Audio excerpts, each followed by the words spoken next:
dia a todos. Hoje nós vamos ler 1 Samuel, do capítulo 23 ao 25, e Provérbios, capítulo 28, do versículo 1 ao 14. 1 Samuel, capítulo 23. Nossa versão NVI. Quando disseram a Davi que os filisteus estavam atacando a cidade de Keila e saqueando as eiras, ele perguntou ao Senhor: devo atacar esses filisteus? O Senhor lhe respondeu: vá, ataque os filisteus e liberte Keila. Os soldados de Davi, porém, lhe disseram: aqui em Judá estamos com medo. Quanto mais então se formos a Keila lutar contra as tropas dos filisteus. Davi consultou o Senhor novamente. Levante-se, disse o Senhor. Vá à cidade de Keila, pois estou entregando os filisteus em suas mãos. Então Davi e seus homens foram a Keila, combateram os filisteus e se apoderaram de seus rebanhos, impondo-lhes grande derrota e libertando o povo de Keila. Ora, Abiatar, filho de Aimeleque, tinha levado o colete sacerdotal, quando fugiu para se juntar a Davi em Keila. Foi dito a Saul que Davi tinha ido a Keila, e ele disse: Deus o entregou nas minhas mãos, pois Davi se aprisionou ao entrar numa cidade com portas e trancas. E Saul convocou todo o seu exército para a batalha, para irem a Keila e cercarem Davi e os homens que o seguiam. Quando Davi soube que Saul tramava atacá-lo, disse a Abiatar: traga o colete sacerdotal. Então orou: ó Senhor, Deus de Israel, este teu servo ouviu claramente que Saul planeja vir a Keila e destruir a cidade por causa dele. Será que os cidadãos de Keila me entregarão a ele? Saul virá de fato, conforme teu servo ouviu? Ó Senhor, Deus de Israel, responde. E o Senhor disse: ele virá. E Davi novamente perguntou: será que os cidadãos de Keila entregarão a mim e a meus soldados a Saul? E o Senhor respondeu: entregarão. Então Davi e seus soldados, que eram cerca de 600, partiram de Keila e ficaram andando sem direção definida. Quando informaram a Saul que Davi tinha fugido de Keila, ele interrompeu a marcha. Davi permaneceu nas fortalezas do deserto e nas colinas do deserto de Zif, dia após dia. Saul procurava, mas Deus não entregou Davi em suas mãos. Quando Davi estava em Oressa, no deserto de Zif, soube que Saul tinha saído para matá-lo. E Jonatas, filho de Saul, foi falar com ele em Oressa e o ajudou a encontrar forças em Deus. Não tenha medo, disse ele. Meu pai não porá as mãos em você. Você será rei de Israel, e eu lhe serei o segundo em comando. Até meu pai sabe disso. Os dois fizeram um acordo perante o Senhor. Então Jonatas foi para casa, mas Davi ficou em Oressa. Alguns zifeus foram informar a Saul em Gibeá. Davi está se escondendo entre nós, nas fortalezas de Oressa, na colina de Aquilá, ao sul do deserto de Jezimon. Agora, ó rei, vá quando quiser, e nós seremos responsáveis por entregá-lo em suas mãos. Saul respondeu: o Senhor os abençoe por terem compaixão de mim. Vão e façam mais preparativos. Descubram aonde Davi geralmente vai e quem o tem visto ali. Dize-me que ele é muito astuto. Descubram todos os esconderijos dele e voltem aqui com informações exatas. Então irei com vocês. Se ele estiver na região, eu o procurarei entre todos os clãs de Judá. E eles voltaram para Zif, a terra de Saul. Davi e seus soldados estavam no deserto de Maom, na Arabá, ao sul do deserto de Jezimon. Saul e seus soldados começaram a busca, e ao ser informado disso, Davi desceu a rocha e permaneceu no deserto de Maom. Sabendo disso, Saul foi para lá, em perseguição a Davi. Saul ia por um lado da montanha e Davi e seus soldados pelo outro. Fugiam depressa para escapar de Saul.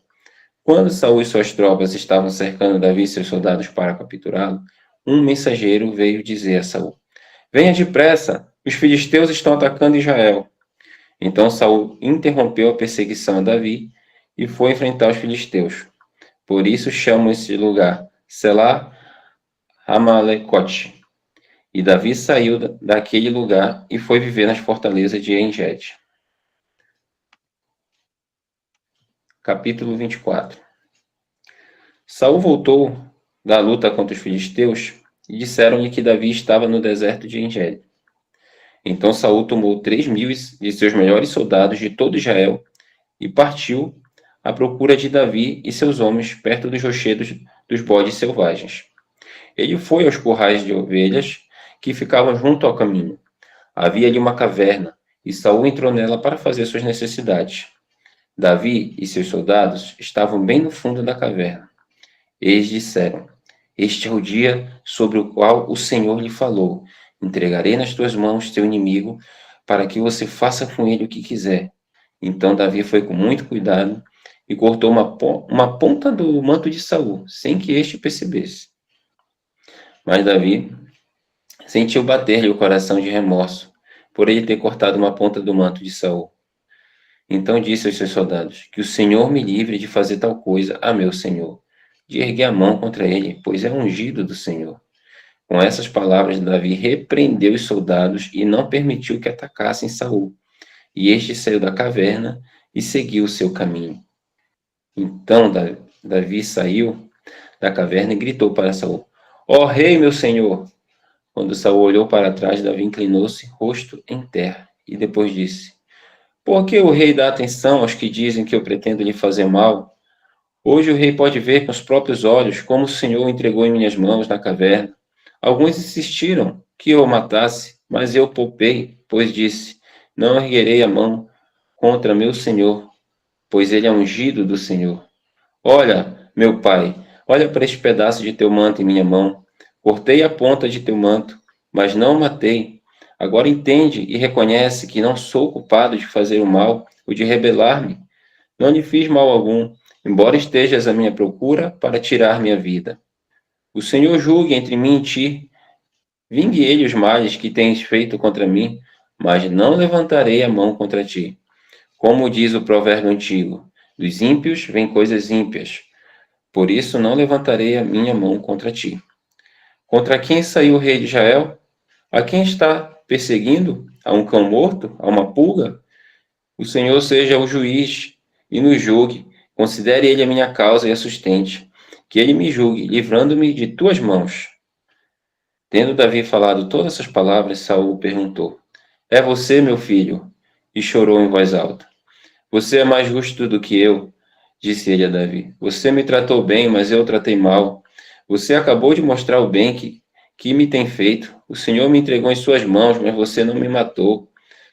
Quando o homem encontra o inimigo e deixa ir sem fazer de mal, o Senhor o recompense com o bem, pelo modo como você me tratou hoje. Agora tenho certeza de que você será rei e de que o reino de Israel será firmado em tuas mãos. Portanto, jure-me pelo Senhor que você não eliminará meus descendentes, nem fará meu nome desaparecer da família de meu pai. Então Davi fez seu juramento a Saul, e este voltou para casa. Mas Davi e seus soldados voltaram para a fortaleza. Capítulo 25.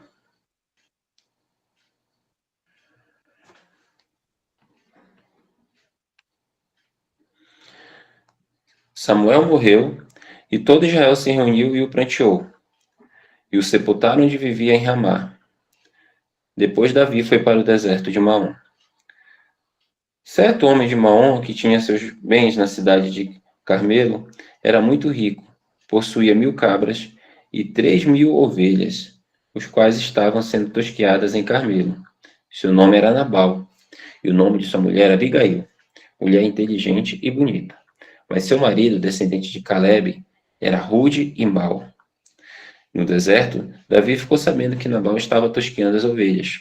Por isso enviou 10 rapazes e lhes disse: Levem minha mensagem a Nabal, em Carmelo, e o cumprimentem em meu nome.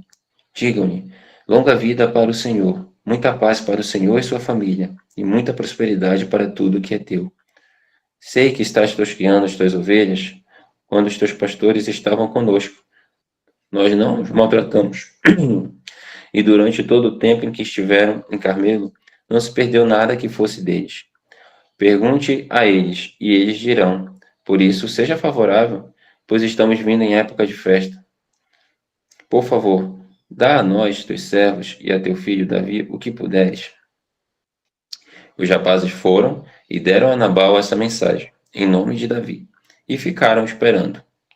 Nabal respondeu então aos servos de Davi: Quem é Davi? Quem é esse filho de Jessé? Hoje em dia muitos servos estão fugindo de seus senhores. Por que deveria eu pegar meu pão e minha água, e a carne do gado que abati para meus tosqueadores, e dá-los a homens que vêm não se sabe de onde? Então os mensageiros de Davi voltaram e, ao chegarem, relataram a ele cada uma dessas palavras. Davi ordenou a seus homens: ponham suas espadas na cintura. Assim eles fizeram, e também Davi. Cerca de 400 homens acompanharam Davi, enquanto 200 permaneceram com a bagagem. Um dos servos disse a Abigail, mulher de Nabal: Do deserto, Davi enviou mensageiros para saudar-nos, o nosso Senhor, mas ele os insultou. No entanto, aqueles homens foram muito bons para conosco. Não nos maltrataram e durante todo o tempo que estivemos com eles nos campos, nada perdemos. Dia e noite eles eram como um muro ao nosso redor, durante todo o tempo que estivemos com eles, cuidando de nossas ovelhas. Agora, leve isso em consideração e veja o que a senhora pode fazer, pois a destruição para sobre o nosso Senhor e sobre toda a sua família. Ele é um homem tão mau que ninguém consegue conversar com ele. Imediatamente, Abigail pegou 200 pães, 2 vasilhas de couro, cheias de vinho, 5 ovelhas preparadas, 5 medidas de grãos torrados, 100 bolos de uvas passas e 200 bolos de figos prensados carregou em jumentos. E disse a seus servos: Vocês vão na frente e eu os seguirei. Ela, porém, nada disse a Nabal, seu marido. Enquanto ela ia montada no jumento, encoberta pela montanha, Davi e seus soldados estavam descendo em sua direção e ela os encontrou. Davi tinha dito: De nada adiantou proteger os bens daquele homem no deserto, para que nada se perdesse. Ele me pagou o bem com o mal. Que Deus castigue a Davi e faça com muita severidade, caso até de manhã eu deixe vivo um só do sexo masculino de todos que pertencem a Nabal. Quando Abigail viu Davi, desceu depressa do jumento e prostou-se perante Davi, rosto em terra. Ela caiu a seus pés e disse: Meu senhor, a culpa é toda minha. Por favor, deixa tua serva lhe falar. Ouve o que ela tem a dizer. Meu senhor, não deis atenção àquele homem mau, Nabal. Ele é insensato, conforme o seu nome significa, e a insensatez o acompanha. Contudo, eu, tua serva, não vi os rapazes que o Senhor me enviou. Agora, meu senhor, juro pelo nome do Senhor e por tua vida, que foi o Senhor que o impediu de derramar sangue e de vingar-se com tuas próprias mãos. Que teus inimigos e todos que pretendem fazer-te mal sejam castigados como Nabal. E que este presente que esta tua serva trouxe ao meu Senhor seja dado aos homens que o seguem. Esqueça, eu te suplico, a ofensa de tua serva, pois o Senhor certamente fará um reino duradouro para ti, que travas os combates do Senhor. E em toda a tua vida, nenhuma culpa se acha em ti. Mesmo que alguém te persiga para tirar-te a vida de meu Senhor estará firmemente segura, como a dos que estão protegidos pelo Senhor teu Deus. Mas a vida de teus inimigos será atirada para longe, como por uma tiradeira. Quando o Senhor tiver feito a meu Senhor todo o bem que prometeu e tiver nomeado líder sobre Israel, meu Senhor não terá no coração o peso de ter derramado sangue desnecessariamente, nem de ter feito justiça com as próprias mãos. E quando o Senhor tiver abençoado a ti, lembra-te de tua serva. Davi disse a Abigail: Bendito seja o Senhor, Deus de Israel, que hoje enviou ao meu encontro. Seja você abençoada pelo seu bom senso e por evitar que eu hoje derrame o sangue e me vingue com as minhas próprias mãos. De outro modo, juro pelo nome do Senhor, Deus de Israel, que evitou que eu lhe fizesse mal. Se você não tivesse vindo depressa encontrar-me, nenhum só do sexo masculino pertencente a Nabal teria sido deixado vivo ao romper do dia. Então Davi aceitou o que ela havia lhe trazido e disse: Vá para sua casa, em paz. Ouvi o que você disse e atenderei ao seu pedido. Quando Abigail retornou a Nabal, ele estava dando um banquete em casa como um banquete de rei. Ele estava alegre e bastante bêbado, e ela nada lhe falou até o amanhecer. De manhã, quando Nabal estava sóbrio, sua mulher lhe contou todas essas coisas. Ele sofreu um ataque e ficou paralisado como pedra. Cerca de 10 dias depois, o Senhor feriu a Nabal e ele morreu. Quando Davi soube que Nabal estava morto, disse: Bendito seja o Senhor que defendeu minha causa contra Nabal, por ter me tratado com desprezo. O Senhor impediu seu servo de praticar o mal e fez com que a maldade de Nabal caísse sobre sua própria cabeça. Então Davi enviou uma mensagem a Abigail, pedindo-lhe que se tornasse sua mulher. Seus servos foram a Carmelo e disseram a Abigail: Davi nos enviou e você para levá-la para tornar-se mulher dele. Ela se levantou, depois inclinou-se rosto em terra e disse: Aqui está a sua serva, pronta para servi-los e lavar os pés dos servos do meu senhor. Abigail logo montou no jumento e, acompanhada por suas 5 servas, foi com os mensageiros de Davi e tornou-se sua mulher. Davi também casou-se com Aionã de Jezreel, e as duas foram suas mulheres. Saul, porém, tinha dado sua filha Mical, mulher de Davi, a Paltiel, filho de Laís de Galim.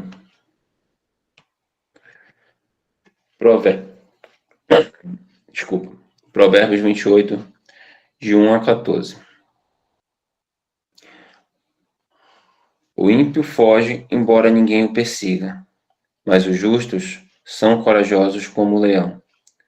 Os pecados de uma nação fazem mudar sempre os seus governantes, mas a ordem se mantém com um líder sábio e sensato. O pobre que se torna poderoso e oprime os pobres é como a tempestade súbita que destrói toda a plantação. Os que abandonam a lei elogiam os ímpios, mas os que obedecem à lei lutam contra eles. Os homens maus não entendem a justiça, mas os que buscam ao Senhor a entendem plenamente. Melhor é o pobre íntegro em sua conduta do que o rico perverso em seus caminhos. Quem obedece à lei é filho sábio, mas o companheiro dos glutões envergonha o pai. Quem aumenta sua riqueza com juros exorbitantes, ajunta para algum outro, que será bondoso com os pobres. Se alguém se recusa a ouvir a lei, até suas orações serão detestáveis. Quem leva o homem direto pelo mau caminho, cairá ele mesmo na armadilha que preparou, mas o que não se deixa corromper terá boa recompensa. O rico pode até se julgar sábio, mas o pobre, que tem discernimento, o conhece a fundo. Quando os justos triunfam, há prosperidade geral, mas quando os ímpios sobem ao poder, os homens tratam de esconder-se. Quem esconde seus pecados não prospera, mas quem os confessa e os abandona encontra misericórdia. Como é feliz o homem constante no temor do Senhor, mas quem endurece o coração cairá na desgraça. Amém. Então, dessa manhã de Shabbat, começar com Provérbios, né? Quantas chaves aqui. O ímpio foge, embora ninguém o persiga, mas os justos são corajosos como um leão. Oh, glória! Os homens maus não entendem a justiça, mas os que buscam ao Senhor entendem plenamente. Esses últimos versículos também que o Paulo leu, falando sobre confessar, né? Aquele que encobre seus pecados não prospera. Aqueles que confessam alcançarão misericórdia. Queridos, nós estamos aqui num momento muito crucial em 1 Samuel, da história de Davi, que a circunstância revela o caráter de Davi, revela o coração de Davi. A gente tem aqui no versículo 6 do capítulo 24, quando Davi diz assim: disse aos seus homens, o Senhor me guarde de que eu faça tal coisa ao meu Senhor, ao ungido do Senhor, estendendo eu a minha mão contra ele, pois é ungido do Senhor. Quando que Davi falou isso, queridos? Davi, ele estava escondido numa caverna, porque ele sofria ali aquela perseguição voraz de Saul. Saul tinha uma sina para matar Davi. E, por coincidência divina ou providência divina, Saul entrou sozinho na mesma caverna onde Davi estava escondido. E caverna escura, né, gente? Não dá para ver. E Davi estava lá com seus homens. E Saul, por coincidência, né, cristocidência, ele entra dentro da caverna. E ali ele foi fazer as necessidades naturais dele. E os homens de Davi viram isso como uma oportunidade enviada por Deus. Falaram assim para ele, ó, eis aí o dia o qual o Senhor te disse, eis que te entrego o teu inimigo nas tuas mãos. Então a tentação de Davi, gente, era enorme. Porque tudo estava favorável para ele matar Saul. Então os homens dele estavam dizendo, olha, eis que o Senhor entregou o teu inimigo nas tuas mãos. Saul estava completamente vulnerável. Imagina, gente, ele entrou na caverna para saber as necessidades dele. Ele estava completamente vulnerável. E os homens de Davi estavam encorajando ele para matar Saul. Então, olha só, na visão ali de Davi, parecia que Deus tinha arranjado tudo para aquele momento, para ele acabar com o perseguidor dele. E acabar, Davi estava ali, fugindo, né, e sempre de um lado para o outro, e podendo ser morto ali a qualquer momento. E aí, gente, a atitude de Davi é extraordinária. Porque a gente precisa entender que Deus estabelece os princípios dele como marcos. E os princípios de Deus são irrevogáveis, são imutáveis. Então, mesmo quando aquela circunstância, aquela situação parece, né, que está tudo favorável, parece até que foi Deus que criou aquela situação ali, que aquilo ali fere um princípio de Deus. Se aquilo ali fere um princípio de Deus, aquilo ali pode ser uma bandeja de Satanás. Você pode achar que está tudo favorável ali para você. Mas se fere um princípio de Deus, não é de Deus. E muitas vezes Deus permite para testar o nosso coração. Para olhar no profundo, no íntimo do nosso coração, e nas circunstâncias mais adversas que isso vai acontecer. E a gente vê como Davi, ele responde, ele fala assim, ó, aqui o versículo certinho, que ele vai dizer, ó, o Senhor me guarde, o Senhor me livre, que eu faça qualquer coisa ao meu Senhor, ao ungido do Senhor, estendendo a minha mão contra ele, pois ele é ungido do Senhor. Essa expressão ungido do Senhor, em hebraico, é Mashiach, Mashiach, né? Quando a gente fala Yeshua HaMashiach, a gente está falando Yeshua ou Messias, Messias. Então, no contexto de Israel antigo, o rei, ele era ungido com azeite, e aquilo ali era um sinal da escolha divina, da presença do Espírito Santo de Deus sobre a pessoa. Então, Davi, ele reconhece que, apesar das falhas de Saul, ele ainda carregava a unção sagrada.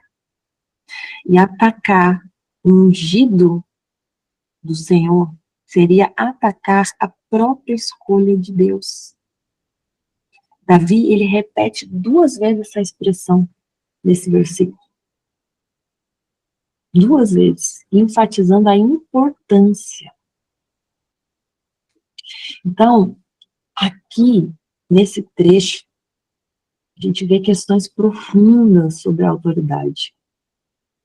Davi, ele reconhece que, embora Saul estivesse agindo injustamente, a autoridade que ele possuía vinha de Deus. Então, remover Saul pela sua própria força seria, para Davi, seria usurpar o papel de Deus como verdadeiro juiz. Olha como ele entende tão claramente o princípio. Olha como ele vê, como ele enxerga tão claramente esse princípio. Então, esse princípio aqui, na tradição judaica, no contexto hebraico, ele é expresso no conceito de que, mesmo que um rei imperfeito, né, mesmo que um rei ele seja imperfeito, ele deve ser respeitado por causa da posição que ele ocupa. Então, os sábios, eles vão dizer, eles ensinam que a lei do reino é a lei. A lei do reino é a lei. Diná de malhuta diná, em hebraico. Reconhecendo que a legitimidade da autoridade estabelecida é o reconhecimento da autoridade que foi estabelecida por Deus. Foi Deus que estabeleceu. Então, Davi entendia que se ele removesse, ele estaria usurpando o papel de Deus. E ele fala, ai de mim, que o Senhor me livre de fazer uma coisa dessa. A resposta de Davi mostra para nós uma confiança profunda na soberania de Deus. Ele acreditava que se Deus tinha escolhido ele para ser rei, né, que Davi tinha sido ungido por Samuel. Então, Davi tinha uma unção sobre a vida dele, ele sabia que ele ia ser rei, mas ainda Saul estava na Constituição, então ele acreditava profundamente que se Deus tinha escolhido ele para ser rei, então Deus ia abrir o caminho no tempo certo, sem que Davi precisasse forçar a situação. Essa fé, é o conceito de emuná, nós já falamos aqui já, que é uma fé que ela é ativa, é uma fé que confia no caráter de Deus, que confia nas promessas de Deus, mesmo quando as circunstâncias parecem dizer tudo ao contrário. A gente vê que Yeshua, ele ensina, né, na palavra, em Mateus 22, 21, Yeshua vai dizer assim, ó, dai a César o que é de César. O próprio Yeshua, ele respeitava a autoridade estabelecida, mesmo quando injusta. Mesmo quando injusta. Então a gente vê que Davi, ele tinha um coração de um verdadeiro adorador, porque ele respeitava os caminhos de Deus acima da sua própria vantagem. Davi poderia ter facilmente justificado um ataque a Saul. Ele tinha tudo para justificar, ele tinha toda a razão do seu lado. O cenário parecia assim, ó, Deus, os homens dele falam, Deus entregou teu inimigo nas tuas mãos. Ele podia ter justificado um ataque a Saul, mas ele escolheu o caminho mais difícil. Ele escolheu o caminho mais difícil.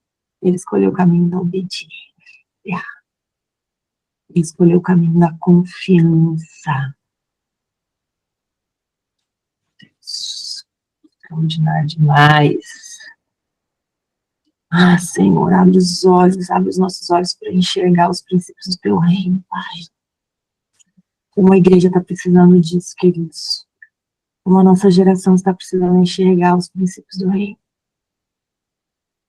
A gente vive hoje numa sociedade tão egoísta, uma sociedade que ama lamber suas feridas, que ama justificar suas ações contrárias, as suas ações loucas, as suas ações egoístas, que se justificam.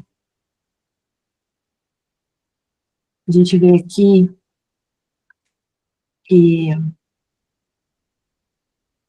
Davi estabelece que o conhecimento dos princípios de uma forma muito clara.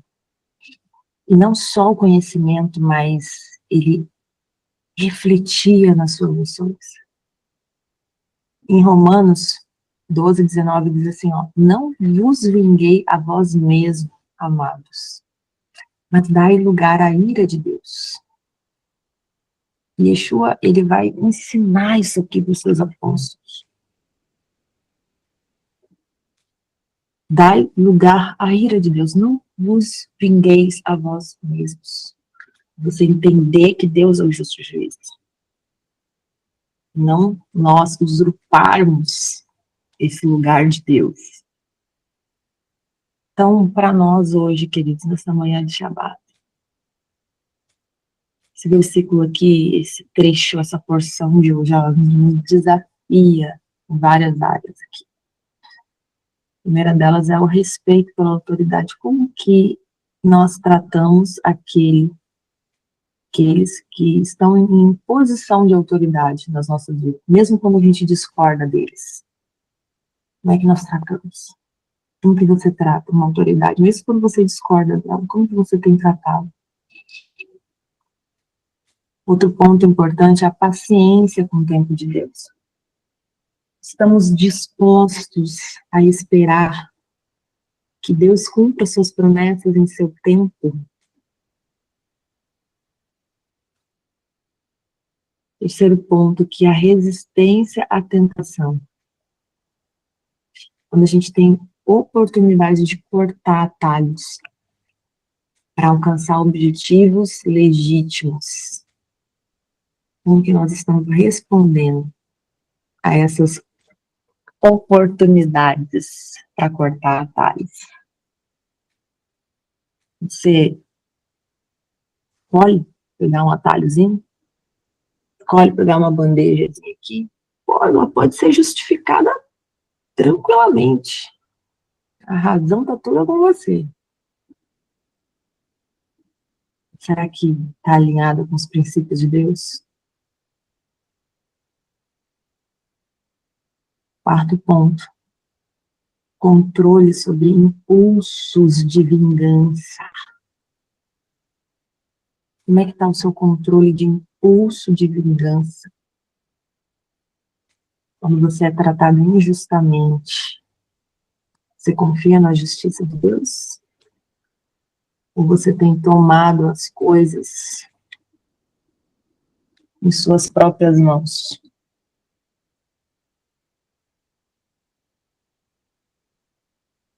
Para resolver segundo o seu entendimento e a sua sabedoria e a sua justiça. Ah, que Deus. Deus é tão maravilhoso. Deus é tão poderoso.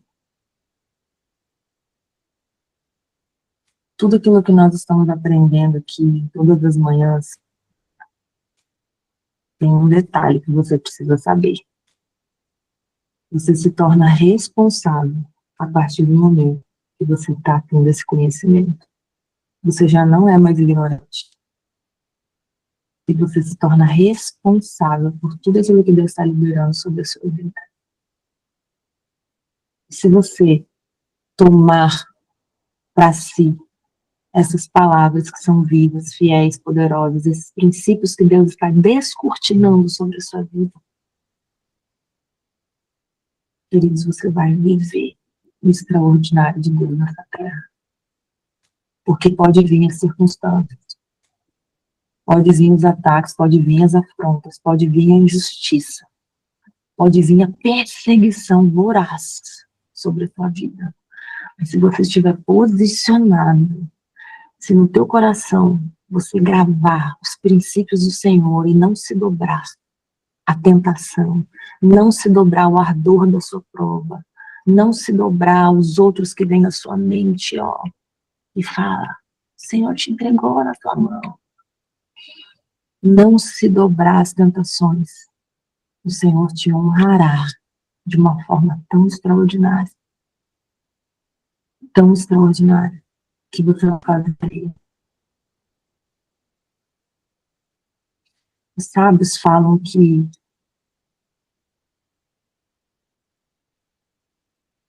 Davi, quando ele corta ali o mantozinho de Saul, né, para mostrar para Saul que ele poderia ter matado ele, mas não matou. Os sábios falam que Davi feriu a sua consciência por ter cortado apenas a orla do manto de Saul. Isso demonstra que ele tinha uma sensibilidade extraordinária em relação ao respeito da autoridade que ele tinha. Até aquele pedacinho da orla que ele cortou, aquilo ali feriu a consciência de Davi. Ele fez aquilo ali para mostrar para Saul. Ele teve a oportunidade, mas ele não fez. Que o Senhor venha desenvolver em nós, queridos, um caráter que honra a Deus. Pai, em nome de Yeshua HaMashiach, libera sobre nós, Senhor, libera sobre nós essa manhã. Um caráter que honra a Deus acima das nossas próprias vontades, das nossas próprias vantagens imediatas.